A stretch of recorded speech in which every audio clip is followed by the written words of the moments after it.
Assalamualaikum warahmatullahi wabarakatuh. Sobat Radio Malam yang dimuliakan Allah, semoga kita dalam keadaan sehat walafiat. Amin ya robbal alamin.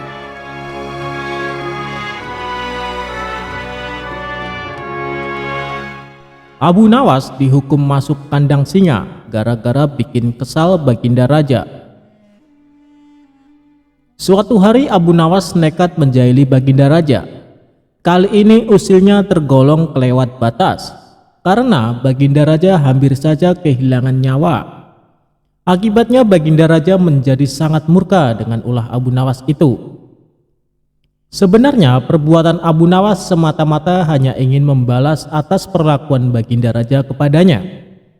Karena bukan sekali dua kali saja Abu Nawas juga beberapa kali hampir celaka karena perbuatan usil Baginda Raja. Saat ini Baginda Raja diselimuti amarah yang sangat memuncak. Cari Abu Nawas, tangkap dan bawalah ke sini, perintahnya. Beberapa pengawal kerajaan langsung berangkat menuju rumah Abu Nawas. Sesampainya di sana, mereka menangkap Abu Nawas dengan kasar.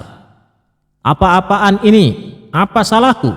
tanya Abu Nawas ketakutan. "Kami diperintahkan Baginda Raja untuk menangkapmu. Kalau kamu menolak, kami tetap akan membawamu dengan cara paksa," jawab para pengawal. Abu Nawas pun hanya bisa pasrah. Ia kemudian digiring ke istana dihadapkan ke Baginda Raja.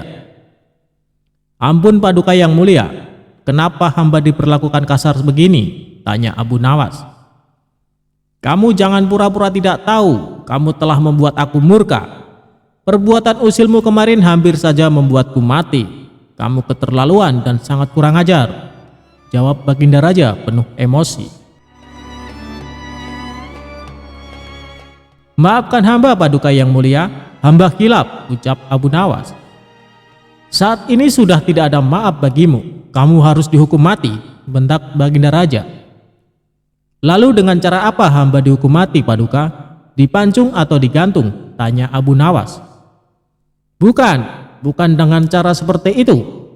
Karena hukuman seperti itu hanya jadi bahan lelucon bagimu," balas Baginda Raja bertambah emosi.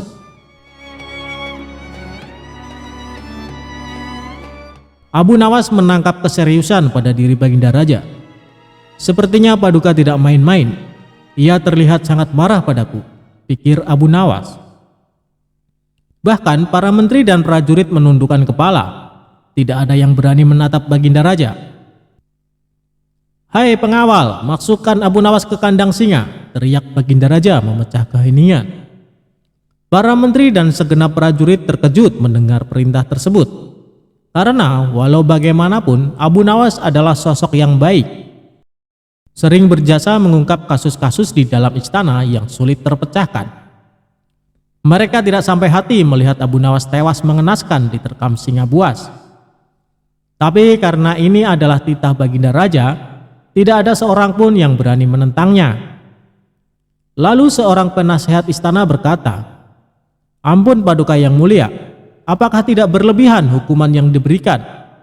Bukankah lebih baik bila Abu Nawas dihukum penjara saja?" ujar penasehat istana coba membela Abu Nawas. "Kalau tidak suka dengan keputusanku, kau boleh ikut dengan Abu Nawas," hardik Baginda Raja. Sang penasehat istana hanya terdiam, ia tidak berani membantahnya. Sementara Abu Nawas tertunduk lesu mendengar keputusan tersebut, tubuhnya langsung lemas dan gemeteran.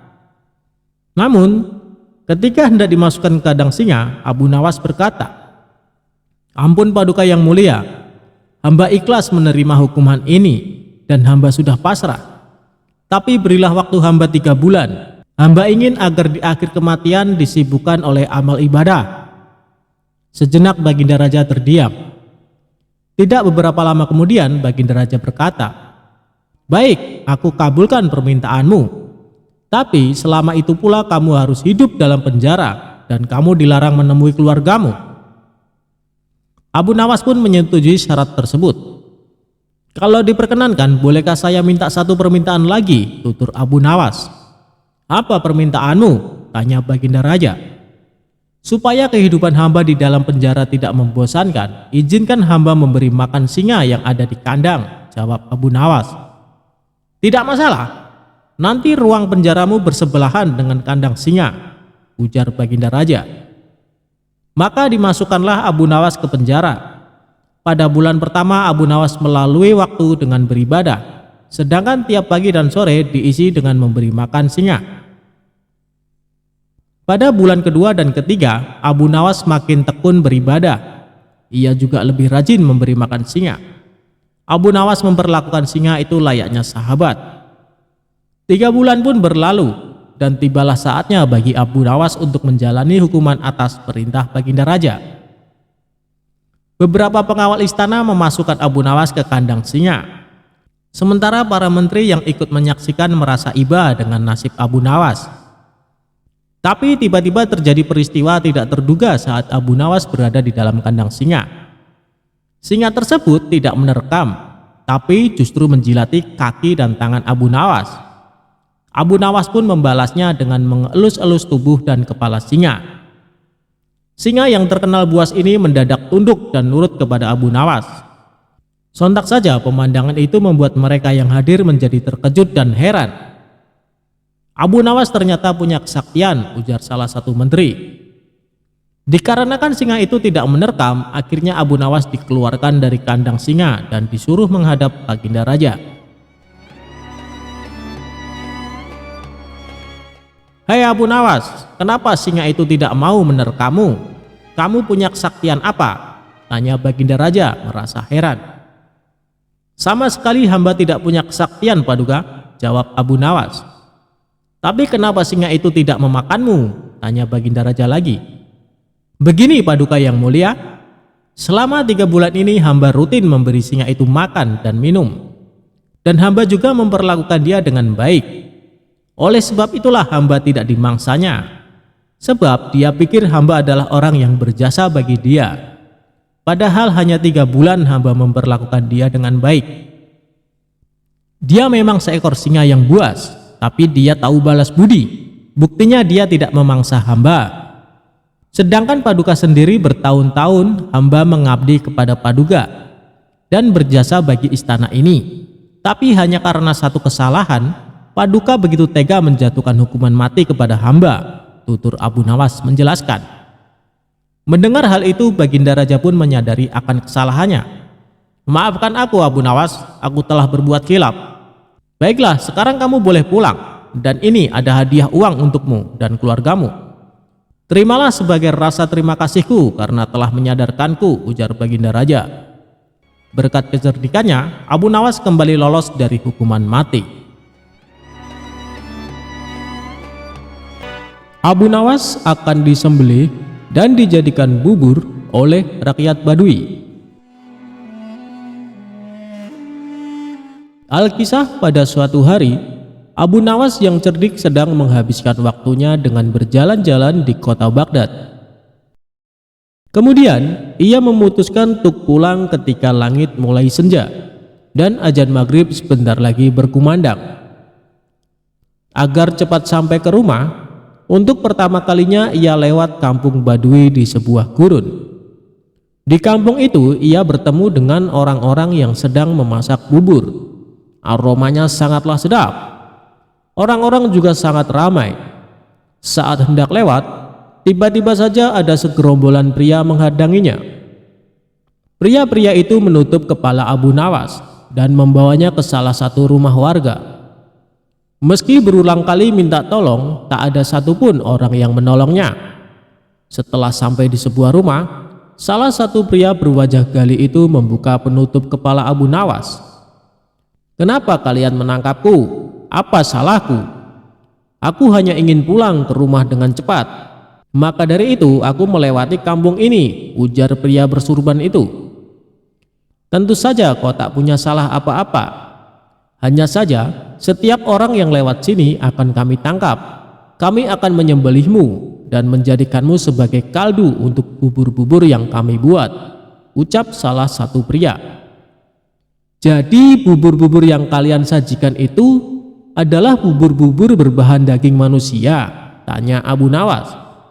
Hahaha, tentu saja rasanya tak kalah nikmat dengan daging sapi atau daging unta. Kau mau mencobanya? Ucap salah seorang pria. Tapi kenapa harus daging manusia? Bukankah berdosa membunuh sesama manusia? Tanyanya polos. Ini semua salah pemerintah yang tak mengurus kami. Daging sapi dan daging unta sangatlah mahal. Rakyat di kampung kami ini miskin, jawab pria berwajah gali tersebut. Lalu, para pria di kampung Baduy mengarak Abu Nawas ke tempat penyembelihan. Dengan cepat Abu Nawas memikirkan cara agar terbebas dari penyembelihan. Karena kecerdikannya, ia pun berhasil menemukan solusi. Tunggu dulu, sebelum kalian menyembelihku, lihatlah betapa kurusnya tubuhku ini. Percuma saja kalian hanya akan memakan tulang. Kalau kalian mau, besok aku akan membawakan kalian temanku yang gemuk, yang bisa kalian makan selama 5 hari, ucapnya meyakinkan. Kau pikir kami akan percaya dengan kata-katamu? Kau hanya menipu kami kan? Bentak salah satu pria. Namaku Abu Nawas, aku tinggal di desa ujung kota Baghdad. Jika aku berbohong, silahkan mendatangiku. Kalian tak akan menyesal bila melepaskanku kali ini, karena aku akan menepati janjiku, ucap Abu Nawas. Para pria di kampung Baduy itu lalu berunding sejenak. Mereka lalu memutuskan untuk percaya dengan perkataan tawanan mereka. Baiklah, kami percaya dengan perkataanmu. Besok bawakan kami temanmu yang gemuk itu, maka kau akan kami bebaskan, ucap pimpinan kampung itu. Baiklah, besok sebelum maghrib aku akan membawa temanku kemari, jawabnya. Mereka lalu saling berjabat tangan sebagai tanda janji. Akhirnya Abu Nawas pun berhasil membebaskan diri. Dalam perjalanan pulang, ia lalu memikirkan strategi selanjutnya agar benar-benar terbebas dari warga kampung Baduy. Setelah berpikir sejenak, akhirnya ia berhasil menemukan solusi. Aha, aku mendapatkan ide. Bukankah tadi para pria di kampung Baduy mengatakan kalau Baginda Raja tak peduli pada mereka? Mending aku bawa Baginda saja ke sini. Ditambah lagi Baginda Raja sangat gemuk karena ia jarang bergerak, ujarnya dalam hati. Lagian hal yang aneh bila Baginda tidak mengetahui bila ada orang yang berbuat keji dan tega membunuh, serta mengonsumsi sesama manusia karena alasan ekonomi. Baginda harus tahu fakta mencengkangan ini, imbuhnya.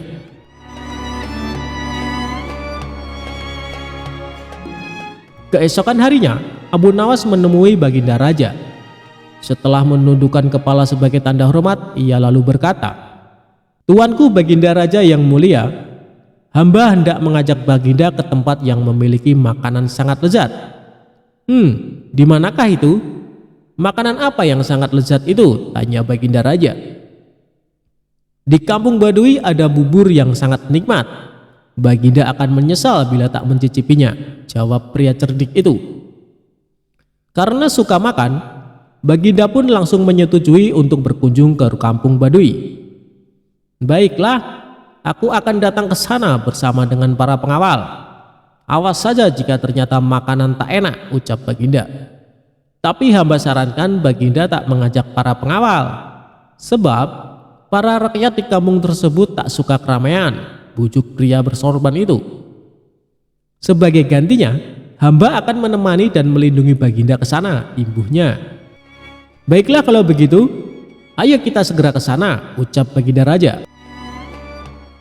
Mereka pun berjalan ke kampung Baduy. Sesampainya di sana, Abu Nawas mengajak Baginda Raja ke rumah warga yang kemarin hendak memenggalnya.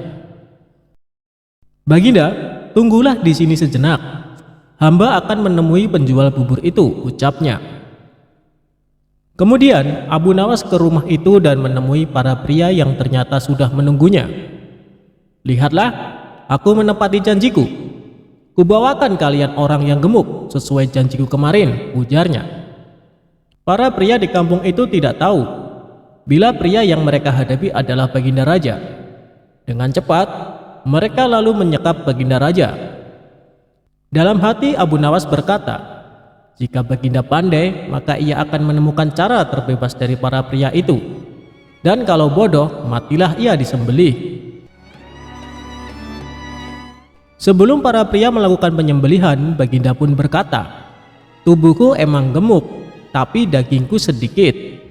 Tubuhku ini kebanyakan berisi lemak, tak enak bila dijadikan santapan. Daripada menyantapku, mendingan aku bekerja saja menjadi pembuat peci. Aku bisa membuat peci yang bagus dan harganya mahal. Kalian bisa menjual peci buatanku ke orang-orang di istana. Mereka akan membelinya dengan harga mahal. Imbuh Baginda mencoba mengelabui warga kampung Baduy. Lalu, para kanibal itu pun setuju dengan saran Baginda Raja. Mereka lalu mengurung pemimpin istana itu di sebuah penjara. Baginda mulai membuat peci. Agar diselamatkan oleh para pengawal istana, Baginda memberikan sepucuk surat di dalam peci yang ia buat. Surat tersebut berisi, "Hai menteriku, tolonglah aku. Aku di kampung Baduy disekap oleh para warga di sini. Berapapun harga peci ini tolong belilah, lalu selamatkan aku." Setelah itu Baginda menyerahkan peci buatannya ke salah seorang pria. "Jual saja peci ini ke para menteri di istana. Mereka pasti menyukainya," ucap Baginda Raja. Di satu sisi, istana sedang gempar karena Baginda Raja tak kunjung kembali. Para pengawal istana telah mencari, tapi tak kunjung bisa menemukan sang raja. Mereka tak pernah menyangka bila raja mengunjungi kampung Baduy. Keesokan harinya, salah satu pria dari kampung Baduy datang ke istana. Ia menemui salah satu menteri dan menjual peci yang dibawanya. Karena indah, menteri itu pun tertarik untuk membelinya. "Wah, peci ini nampak sangat mengagumkan dan mewah. Siapa yang membuatnya? Seleranya pasti sangat tinggi," ucap menteri kerajaan. "Tentu saja bagus. Aku akan membawanya lagi besok bila kau mau peci yang lain," ujar pria itu. "Baiklah, besok bawakan aku peci yang lain ya. Aku akan membelikan ayahku." "Ngomong-ngomong, dari mana asalmu?" ujar sang menteri. "Hamba dari kampung Baduy, Tuan." "Kalau begitu hamba pamit undur diri," jawab sang penjual peci. Saat sedang mencoba peci, sang menteri kerajaan kaget karena di dalam peci itu terdapat sepucuk surat dari Baginda Raja. Kemudian menteri kerajaan itu meminta para pengawal untuk mendatangi kampung Baduy.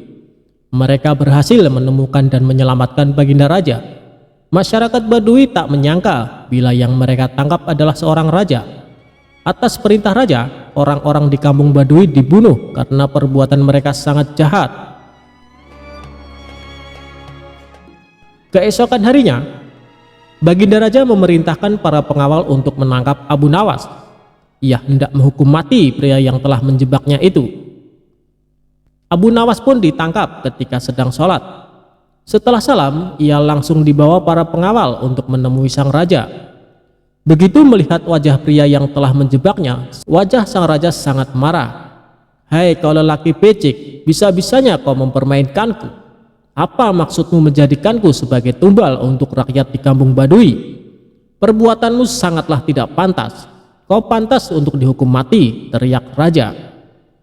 Dengan sikap tenang, Abu Nawas pun menundukkan kepalanya dan berkata, "Ya, tuanku Baginda Raja yang bijak, sebelum Baginda menjatuhkan hukuman mati kepada hamba, perkenankan hamba menyampaikan beberapa hal."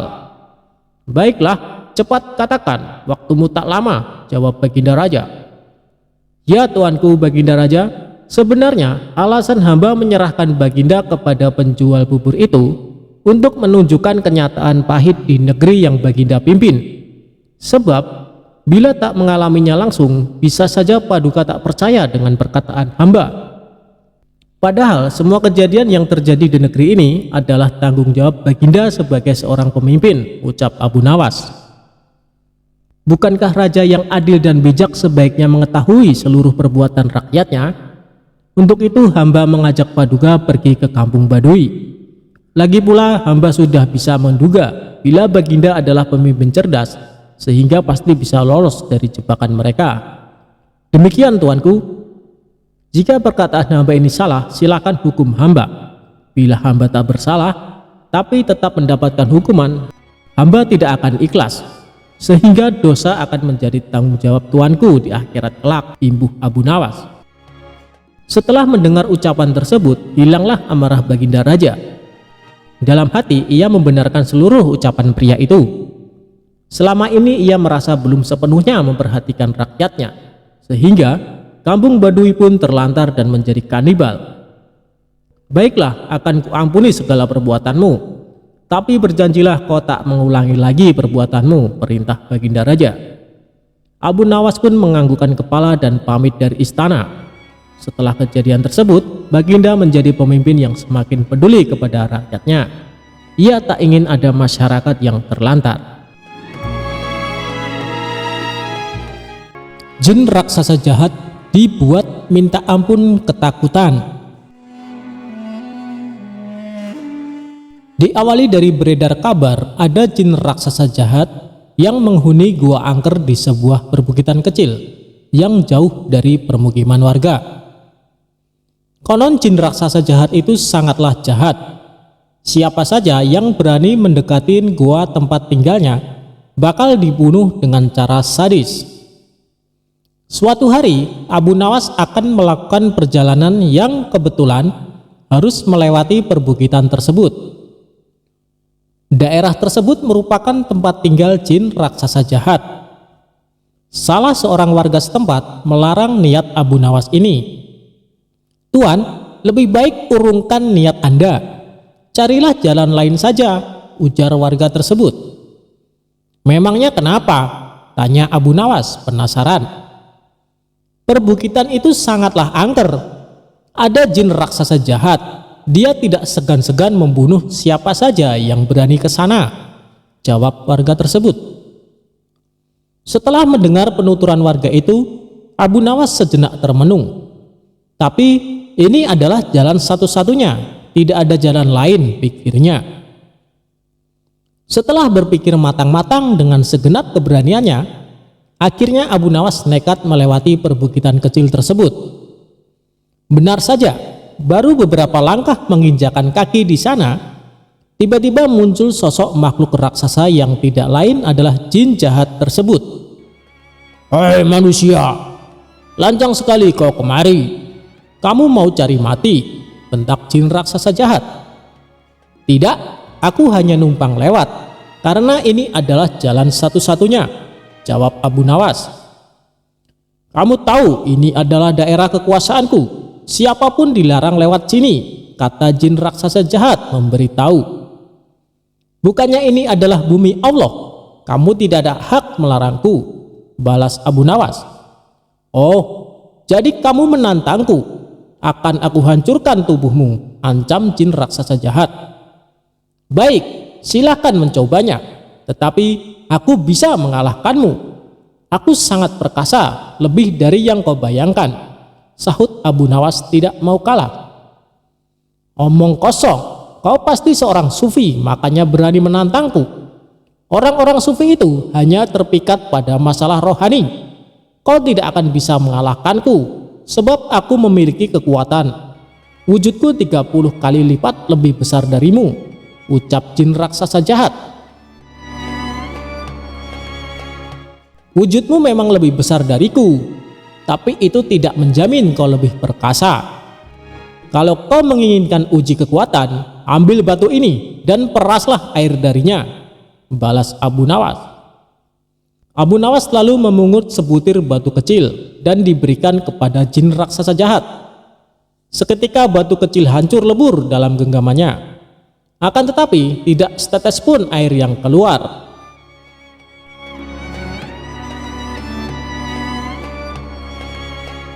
Jin raksasa jahat tersebut coba mengulanginya beberapa kali dengan batu yang lain, tapi usahanya sia-sia.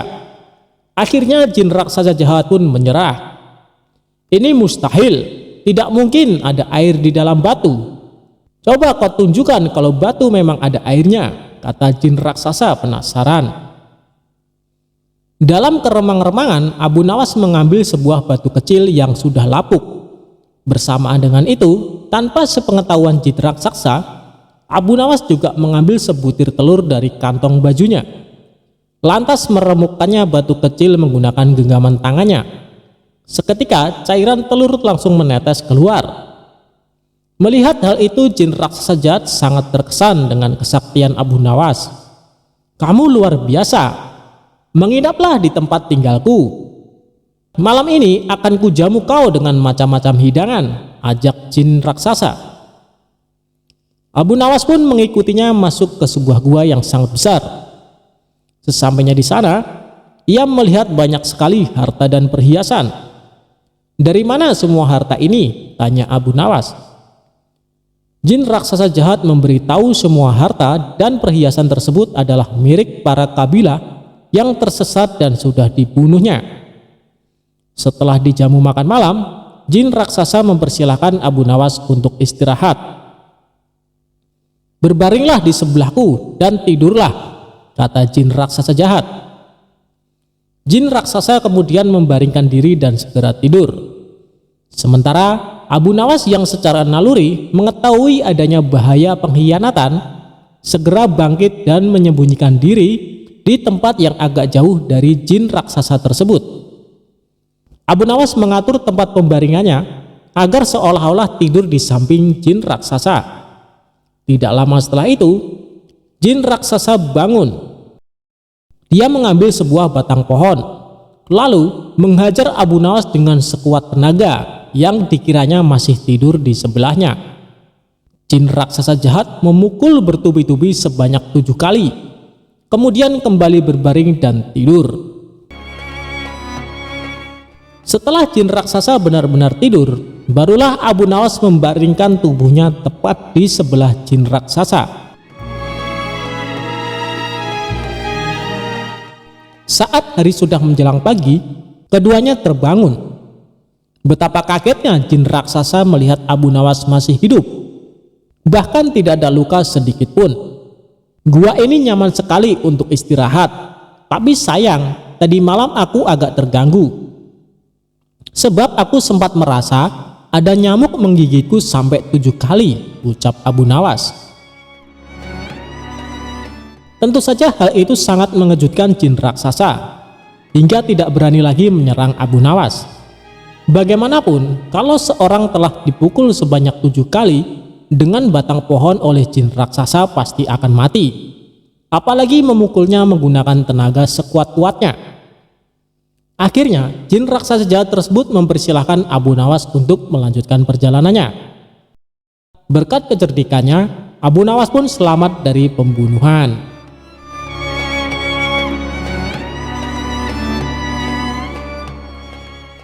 Abu Nawas menyuruh raja mencari telur unta. Humor Abu Nawas kali ini bermula dari baginda raja merasakan sakit di seluruh tubuh. Buat berjalan saja terasa sangat berat, sampai akhirnya dia memanggil tabib istana untuk mengobatinya. Tapi ternyata hasilnya nihil. Lantaran tabib istana sampai ahli kesehatan sepenjuru negeri tidak bisa mengobati, akhirnya baginda raja membuat sayembara untuk para tabib agar bisa menyembuhkan penyakitnya. Barang siapa yang bisa mengobati penyakitnya akan diberi hadiah uang emas yang banyak. Sayembara tersebut pun menyebar. Banyak para tabib yang akhirnya ambil bagian mengadu nasib untuk mengobati baginda raja. Abu Nawas yang mendengar sayembara itu pun tertarik untuk mencobanya. Padahal ia sama sekali tidak mempunyai kemampuan mengobati penyakit. Hari yang ditunggu pun tiba. Abu Nawas menghadap raja untuk mencoba mengobatinya. "Hei Abu Nawas, rupanya engkau ikut pula dalam sayembara yang kuadakan ini," kata raja.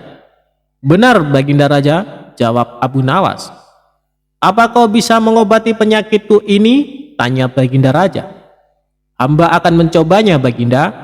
Hamba akan mencoba menerapkan cara-cara yang belum pernah dilakukan tabib lainnya," ucap Abu Nawas meyakinkan.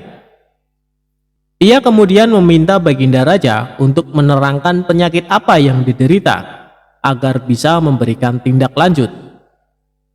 Baginda Raja pun menerangkan jika tubuhnya terasa nyeri, tangan dan kakinya terasa pegal-pegal. Setelah memeriksa, Abu Nawas tidak langsung mengobati. Ia meminta waktu 2 hari kepada Baginda Raja untuk meramu resep obat terbaik. Di bawah pohon yang rindang, ia terus berpikir resep untuk sang raja. Maklum saja Abu Nawas bukan tabib, sehingga bingung harus memberikan resep apa. Sambil duduk dan berpikir, dari kejauhan dia melihat seorang kakek tua yang masih sibuk sendirian memetik buah-buahan di kebun kurma. Abu Nawas yang heran langsung mendekati kakek tersebut. Setelah bercakap-cakap dengan sang kakek, Abu Nawas mendapat jawaban jika kakek itu menjadikan aktivitas memetik buah sebagai kesibukannya. Jika tidak ada kesibukan, si kakek malah merasa badannya pegal-pegal. Dari pertemuan itu, Abu Nawas menemukan penyebab sakit Baginda Raja.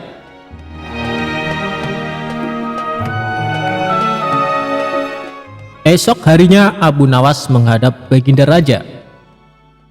"Hei Abu Nawas, belum 2 hari kau sudah menghadapku. Mana obat untukku?" tanya Baginda Raja.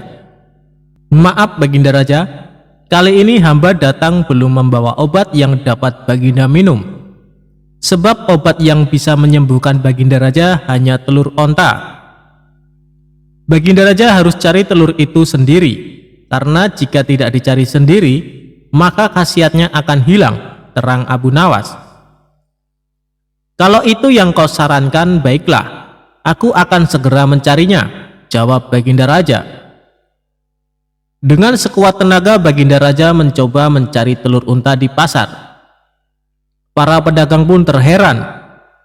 Bukankah unta itu beranak, bukan bertelur? Tapi mereka tidak berani mengatakan hal itu, sebab yang mencari Baginda Raja. Setelah berkeliling kota dan tidak menemukan satupun penjual telur unta, Baginda Raja bertemu seorang nenek yang menjelaskan jika unta tidak bertelur tapi beranak. Raja lantas sadar jika ia baru dibohongi oleh Abu Nawas. Sesampainya di istana, Baginda Raja merasa kelelahan setelah perjuangan panjang mencari telur unta dengan berjalan. Ia akhirnya tertidur pulas karena capek yang diderita. Keesokan paginya Baginda Raja tampak segar bugar, dan anehnya sakit yang dideritanya pun hilang. Ia lalu menyuruh para pengawal untuk meminta Abu Nawas menghadapnya. Tidak lama kemudian Abu Nawas datang. "Bagaimana Baginda Raja? Apakah telah menemukan telur unta yang hamba anjurkan?" tanya Abu Nawas setelah memberikan salam kedatangan. "Rupanya engkau telah mempermainkanku ya," ucap Baginda Raja dengan nada marah. "Apa yang Baginda maksud?" ujar Abu Nawas. "Engkau menyuruhku mencari telur unta, padahal unta tidak bertelur tetapi beranak," terang Baginda Raja. Abu Nawas kemudian menceritakan pertemuannya dengan seorang kakek, sampai memperoleh hikmah jika anggota badan yang tidak pernah digerakkan akan membuat orang sakit. Pengalaman itulah yang ingin diterapkan Abu Nawas kepada Baginda Raja, supaya tidak hanya memerintah tetapi juga bergerak. Tentu saja Baginda tidak akan menemukan telur unta, sebab tidak akan mungkin ada unta yang bertelur. Tapi bukankah Baginda sekarang sudah merasa lebih enakan? Tanya Abu Nawas setelah memberikan penjelasan. "Benar, apa yang kau katakan itu benar Abu Nawas," jawab Baginda Raja yang tidak lagi marah mendengar jawaban Abu Nawas. "Bahkan aku semalam dapat tidur dengan pulas sekali," lanjutnya. "Kalau begitu betul jika ada pepatah yang mengatakan tidak ada kelezatan kecuali setelah kepayahan," sahut Abu Nawas. Mendengar hal itu, Baginda Raja pun tertawa dan geleng-geleng kepala atas kecerdikan Abu Nawas.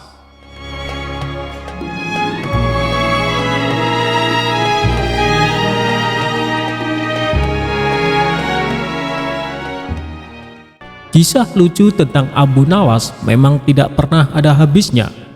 Seperti cerita satu ini saat Abu Nawas mencari jodoh. Suatu ketika, Abu Nawas yang jomblo jatuh cinta kepada seorang gadis cantik jelita. Abu Nawas tergila-gila dengan paras wanita cantik, pintar, dan ahli ibadah itu. Ia sangat berambisi memperistri gadis salehah tersebut. Cintanya yang begitu dahsyat dan membara membuat Abu Nawas berdoa kepada Allah Subhanahu wa Ta'ala, "Ya Allah, jika memang gadis itu baik untukku, dekatkanlah kepadaku. Tetapi jika menurutmu ia tidak baik buatku, tolong ya Allah, sekali lagi tolong, pertimbangkan lagi ya Allah," pinta Abu Nawas dengan menyebut nama gadis tersebut dan terkesan memaksa kepada Allah Subhanahu wa Ta'ala. Abu Nawas memanjatkan doa-doa itu setiap selesai sholat 5 waktu tanpa henti dan terus bersungguh-sungguh. Selama berbulan-bulan ia menunggu tanda-tanda dikabulkan doanya. Berjalan lebih dari 3 bulan, Abu Nawas merasa doanya tak kunjung dikabulkan Allah. Dia pun mulai introspeksi diri.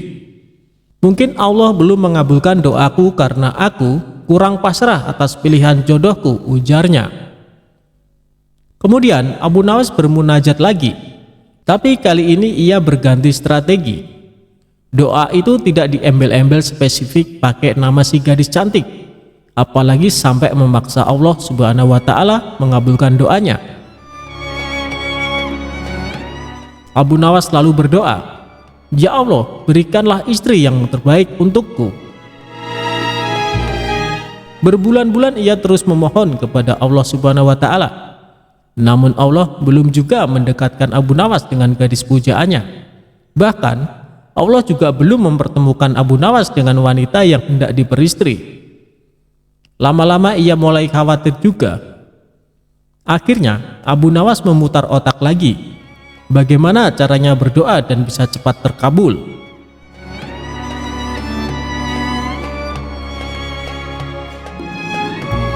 Abu Nawas memang manusia cerdas, ia tidak kehabisan akal. Ia pun merasa perlu sedikit diplomatis kepada Allah Subhanahu wa Ta'ala. Abu Nawas pun mengubah doanya, "Ya Allah, kini aku tidak minta lagi untuk diriku.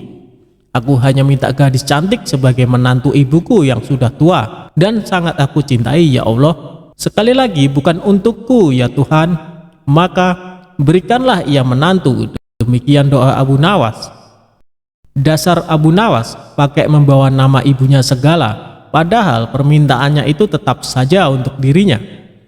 Padahal Allah Maha Tahu, tidak bisa diakali siapapun. Tapi mungkin karena keikhlasan dan keluguan Abu Nawas tersebut, Allah Subhanahu wa Ta'ala pun menjawab doanya. Akhirnya Allah menakdirkan wanita cantik dan salihah tersebut menjadi istri Abu Nawas. Wah, kisah yang happy ending ya. Pelajaran yang dipetik adalah jangan lelah meminta dan berdoa kepada Allah Subhanahu wa Ta'ala, karena Allah pasti mengabulkan doa-doa hambanya.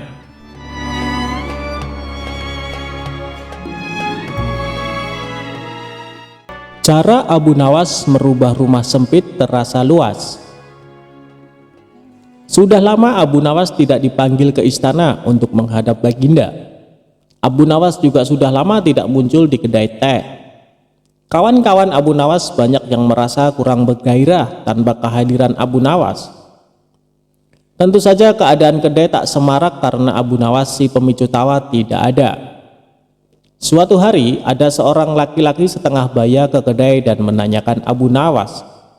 Ia mengeluh bahwa ia tidak menemukan jalan keluar dari masalah pelik yang dihadapi. Salah seorang teman Abu Nawas ingin mencoba menolong. "Cobalah utarakan kesulitanmu kepadaku, barangkali aku bisa membantu," kata kawan Abu Nawas. "Baiklah, aku mempunyai rumah yang sangat sempit, sedangkan aku tinggal bersama istri dan ke-8 anak-anakku. Rumah itu kami rasakan terlalu sempit, sehingga kami tidak merasa bahagia," kata orang itu membeberkan kesulitannya. Kawan Abu Nawas tidak mampu memberikan jalan keluar. begitu juga dengan yang lainnya. Sehingga mereka menyarankan agar orang itu pergi menemui Abu Nawas di rumahnya saja. Orang itu pun pergi ke rumah Abu Nawas, dan kebetulan Abu Nawas sedang mengaji. Setelah mengutarakan kesulitan yang dialami, Abu Nawas bertanya kepada orang tersebut, "Punyakah engkau seekor domba?" "Tidak, tetapi aku mampu membelinya," jawab orang itu. "Kalau begitu belilah seekor dan tempatkan domba itu di dalam rumahmu," Abu Nawas menyarankan. Orang itu tidak membantah. Ia langsung membeli seekor domba seperti yang disarankan Abu Nawas. Beberapa hari kemudian, orang itu datang lagi menemui Abu Nawas. "Wahai Abu Nawas, aku telah melaksanakan saranmu, tetapi rumahku bertambah sesak. Aku dan keluargaku merasa segala sesuatu menjadi lebih buruk dibandingkan sebelum tinggal bersama domba," kata orang itu mengeluh. "Kalau begitu, belilah lagi beberapa ekor unggas dan tempatkan juga mereka di dalam rumahmu," saran Abu Nawas. Orang itu tidak membantah. Ia langsung membeli beberapa ekor unggas yang kemudian dimasukkan ke dalam rumahnya. Beberapa hari kemudian orang itu datang lagi ke rumah Abu Nawas. "Wahai Abu Nawas, aku telah melaksanakan saran-saranmu dengan menambahi penghuni rumahku dengan beberapa ekor unggas. Namun begitu aku dan keluargaku semakin tidak betah tinggal di rumah yang makin banyak penghuninya. Kami bertambah merasa tersiksa," kata orang itu dengan wajah yang semakin muram. "Kalau begitu belilah seekor anak unta dan peliharalah di dalam rumahmu," kata Abu Nawas menyarankan kembali. Orang itu tidak membantah. Ia langsung pergi ke pasar hewan membeli seekor anak unta untuk dipelihara di dalam rumahnya. Beberapa hari kemudian orang tersebut datang lagi menemui Abu Nawas, dan ia berkata, "Wahai Abu Nawas, tahukah engkau bahwa keadaan di dalam rumahku sekarang hampir seperti neraka?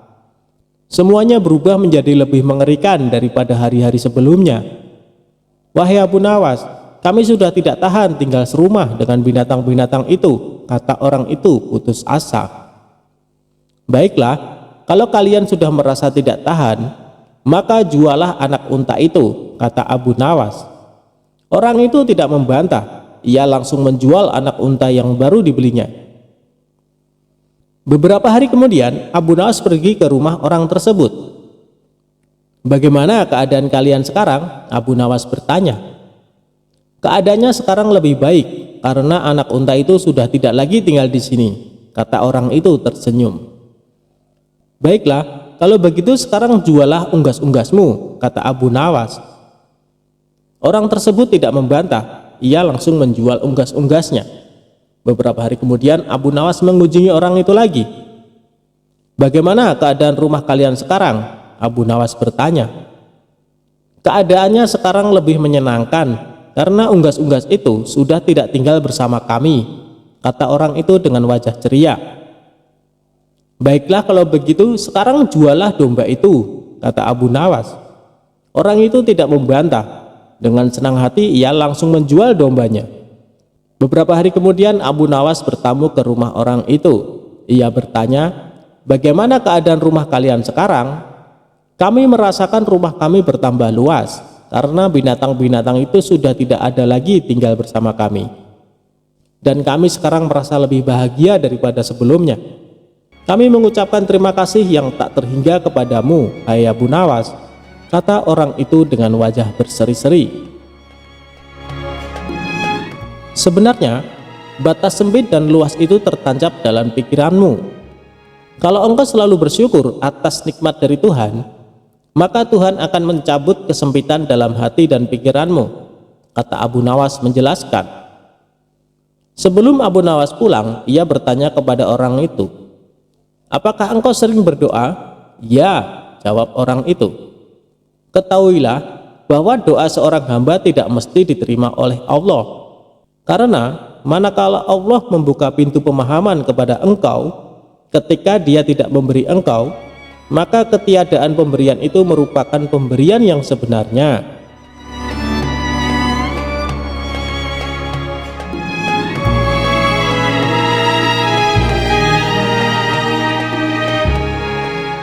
Ketika Baginda Raja diajak mengemis oleh Abu Nawas.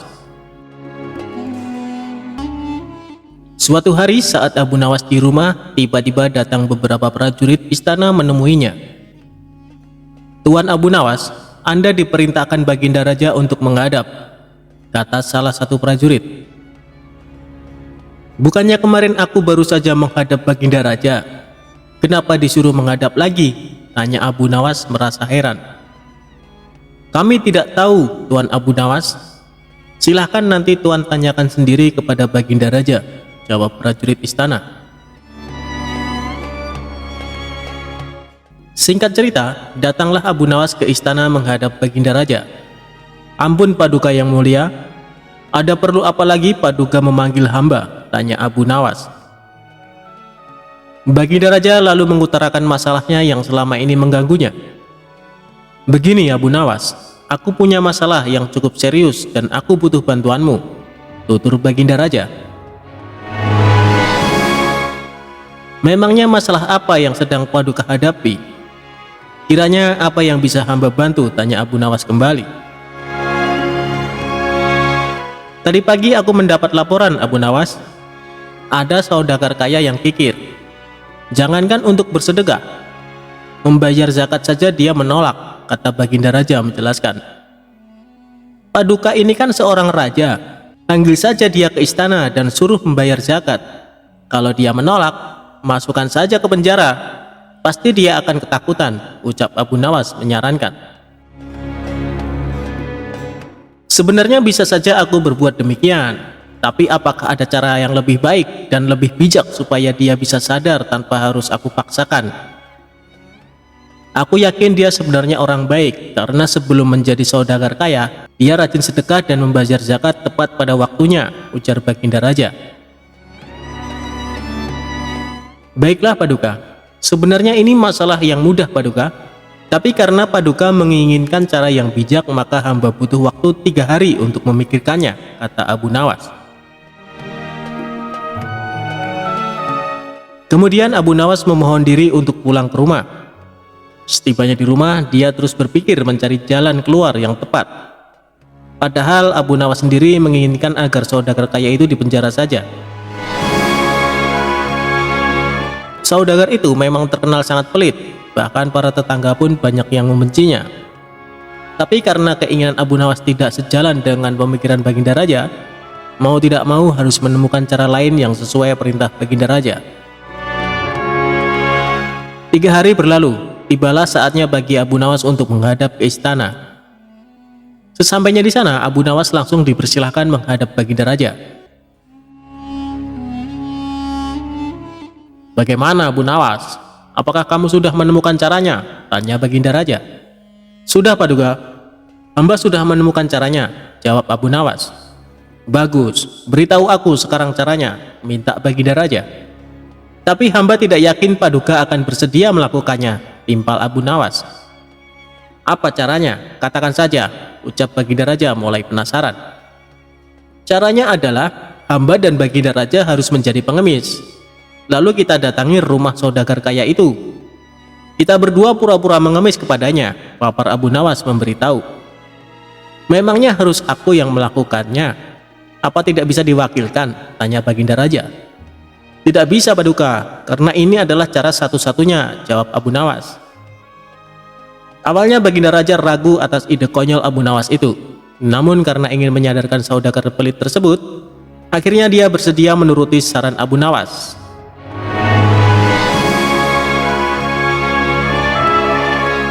Esok harinya Abu Nawas dan Baginda Raja mendatangi rumah saudagar kaya itu dengan mengenakan baju layaknya pengemis. Setibanya di rumah saudagar kaya, mereka tidak langsung mendatangi rumahnya. "Kita awasi dulu Paduka, tunggu saudagar itu keluar. Kalau kita ke sana sekarang, nanti yang akan menemui kita adalah penjaganya. Kita pasti akan diusir. Percuma kita ke sana tapi tidak bisa menjumpai saudagar itu," tutur Abu Nawas. Setelah sekian lama menunggu, akhirnya saudagar kaya tersebut keluar dan duduk di teras.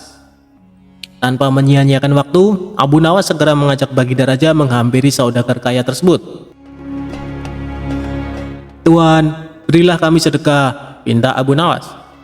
Tidak ada, aku tidak punya uang receh, balas saudagar kaya itu dengan nada ketus. Apakah Tuan punya makanan? Kami lapar sekali Tuan, tanya Abu Nawas. Tidak ada, sana pergi kalian, jawab saudagar tersebut mulai emosi. Baiklah kalau begitu kami minta air putih saja Tuan, balas Abu Nawas. Kalian ini tuli atau gimana sih? Sudah aku bilang tidak punya apa-apa, sana pergi kalian, jangan ganggu aku, bentak saudagar kaya. Di saat itulah Abu Nawas mulai akal cerdiknya, kasihan sekali kalau Tuan tidak punya apa-apa. Kenapa Tuan tidak ikut saja sama kami? Kita mengemis bersama-sama Tuan, ajak Abu Nawas. Akibat perkataan Abu Nawas ini, saudagar kaya menjadi salah tingkah.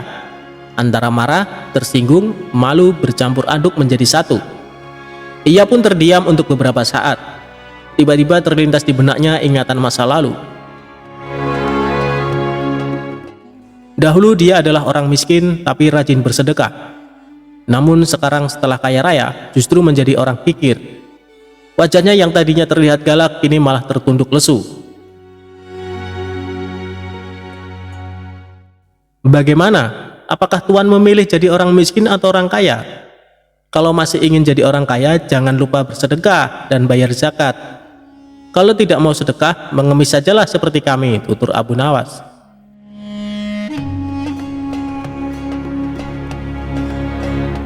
Kemudian Abu Nawas menukil salah satu ayat Al-Quran tentang ancaman pedihnya siksa neraka bagi orang-orang yang enggan membayar zakat dan bersedekah.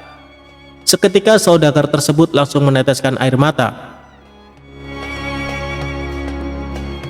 Astagfirullah, aku khilaf telah berbuat zalim, kata saudagar kaya itu sesenggukan. Siapa sebenarnya kalian? Kalian telah menyadarkan kesalahanku. Mari masuk ke dalam, aku akan memberikan kalian makanan, ajak saudagar kaya tersebut. Tidak perlu, kami datang ke sini bukan untuk mengemis, tapi untuk menyadarkanmu, saut Abu Nawas. Kemudian Abu Nawas dan Baginda Raja menunjukkan jati diri yang sebenarnya. Betapa kagetnya saudagar kaya itu karena ternyata orang yang ada di hadapannya adalah rajanya sendiri. Saudagar kaya itu pun langsung duduk bersimpuh memohon maaf kepada Baginda Raja. Sejak kejadian tersebut, akhirnya saudagar kaya itu rajin sedekah dan taat membayar zakat.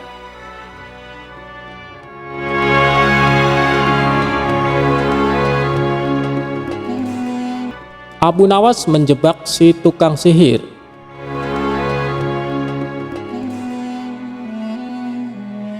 Abu Nawas atau dikenal sebagai Abu Ali Al-Hasan bin Hani Al-Hakimi adalah seorang pujangga Arab. Abu Nawas dilahirkan di kota Ahvaz di negeri Persia. Dengan darah Arab dan Persia mengalir di tubuhnya. Abu Nawas adalah seorang ulama besar yang terkenal dengan kecerdasannya dan dipercaya sebagai wali Allah. Dikisahkan, Abu Nawas mempunyai burung nuri yang sangat lucu, dan Baginda Raja ingin memilikinya. Kalau kau berniat menjualnya, jangan ditawarkan kepada orang lain. Tawarkan saja kepadaku, berapapun harganya aku akan membayarnya, ujar Baginda Raja kepada Abu Nawas. Abu Nawas tidak menjawab, dia hanya mengangguk. Tapi dalam hati dia berkata, mana mungkin aku menjual burung yang tidak berharga ini kepada Baginda, ucap Abu Nawas dalam hati. Keesokan paginya Abu Nawas datang ke istana. Dia datang dengan membawa burung nuri yang diinginkan Baginda itu. Abu Nawas tidak ingin menjualnya. Dia ingin memberikan cuma-cuma kepada Baginda.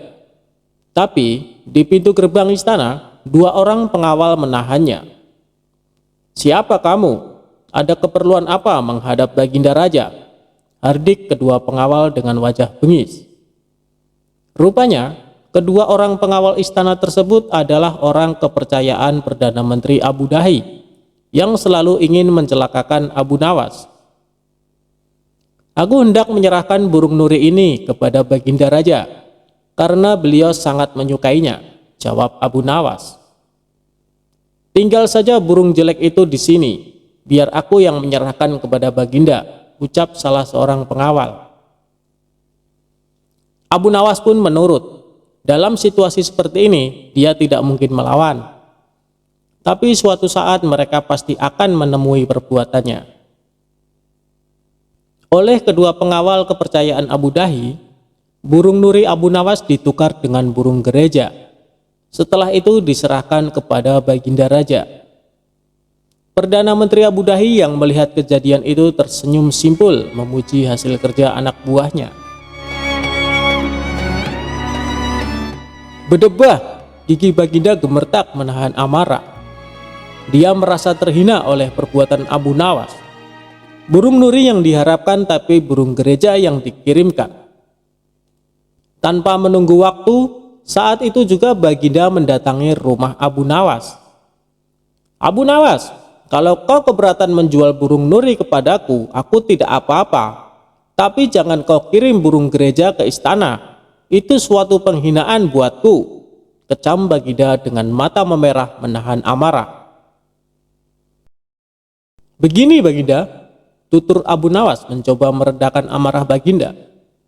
Istana Baginda telah kemasukan 2 orang penyihir yang menjadi penjaga pintu gerbang istana. Kedua orang itu bisa menyihir seekor burung gereja, dan hamba yakin besok-besok kedua orang itu bisa menyihir burung beo menjadi burung nuri. Kalau tidak percaya, tunggulah besok di istana. Baginda akan menyaksikan sendiri betapa hebatnya sihir mereka. Sambil berkata begitu, Abu Nawas mengelus-elus seekor burung beo yang bertengger di depan jendela rumahnya. Burung beo itulah yang akan dibuat menjebak kedua pengawal bengis istana. Pagi-pagi sekali Abu Nawas sudah tiba di istana. Dia membawa burung beo di tangannya. Di depan gerbang lagi-lagi dia dicegat oleh pengawal. Ada perlu apa lagi kau di sini? Kedua pengawal kembali menghardik Abu Nawas. Ada perlu apa lagi kau di sini? Kedua pengawal kembali menghardik Abu Nawas. Sudah ku bilang, kau tidak akan bisa bertemu Baginda, ucap sang pengawal. Maaf, kemarin aku keliru. Aku sebenarnya hendak memberikan burung beo ini kepada Baginda Raja, tapi aku keliru mengambilnya. Baginda pasti marah-marah mendapat kiriman burung nuri itu. Semua orang tahu Baginda sangat benci burung nuri. Dia pernah tersesat di hutan gara-gara burung nuri keparat itu. Maafkan aku telah membuat Baginda marah. Bujuk Abu Nawas seolah-olah cerita itu benar-benar terjadi. Taruhlah saja di situ, biar aku nanti yang akan menyerahkan kepada Baginda Raja, perintah pengawal istana. Terpengaruh bujukan Abu Nawas, kedua kaki tangan Abu Dahi itu pun menukar burung beo dengan burung nuri. Setelah itu mereka menyerahkan kepada Baginda. Keduanya bersukaria karena sebentar lagi Abu Nawas pasti akan mendapat hukum yang setimpal dari Baginda, pikir mereka. Setelah menerima burung nuri itu dari kedua pengawal istana, Baginda terperangah kaget. Ternyata benar apa yang dikatakan Abu Nawas. Kedua pengawal ini bisa menyihir alias menggelapkan barang yang bukan haknya. Ini nurinya, mana beonya? Sindir Baginda yang langsung membuat wajah kedua pengawal itu pucat pasi.